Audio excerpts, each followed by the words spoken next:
Hello guys, ibang klaseng luto na naman ng pampano ang papakita ng atin ngayong araw. Ito ay ginataang pampano. Panoorin nyo guys nang matuto kayo kung paano sa hindi pa marunong maggata ng pampano.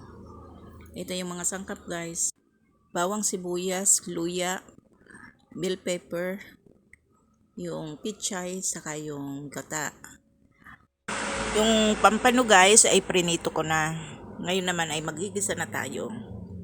Una yung luya, tapos sunod yung sibuyas, saka bawang. Kung sakaling hindi ka pa nakapag-subscribe sa aking YouTube channel, mangyari mag-subscribe ka na para updated ka palagi sa aking na-upload. At paki-like and share mo na rin. Gigisa-gisa lang nating mabuti guys yung mga sangkap hanggang sa mag-iba ang kulay. Saka natin ilagay yung gata. Ilagay na rin natin yung condiment na paminta, patis, saka yung seasoning granules. Pagkatapos, hintayin kumulo, saka natin ilagay yung mga gulay. I-try nyo rin magluto ng ganito guys, tiyak na magugustuhan nyo. Basta sarapan nyo lang ang pagtimpla. Sa timpla lang yan nakukuha guys. Tapos lagay na rin natin yung dahon ng pichay. Tapos haluin lang natin. At isunod na rin natin mamaya yung bell pepper.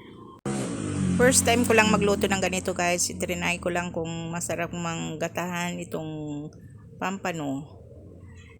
Maraming klaseng luto na guys ang sinubukan ko dito. Talagang panalo ang lasa. Wala akong masasabi. Ayan, lagay na rin natin guys yung bell pepper. Halu-haluin lang natin saglit. Saka natin takpan para mabilis maluto. Tiyaran, naluto na siya guys. Pwede na nating ilagay yung pritong pampano. Pakuluan lang natin saglit. Tapos, pwede na nating ahunin. Kasi luto na guys itong isda. Kaya konting luto na lang. Pakuluan lang natin saglit dito sa gata. Ganito lang siya guys. Ganito lang ang pagluto. Mabilisan lang. Makakatikim na naman tayo ng ibang putahe. Sa susunod, ano naman kayang klaseng luto ang gawin natin dito. Mag-experiment na naman tayo. Yan guys, thank you for watching. God bless everyone. See you again in my next video. Bye-bye.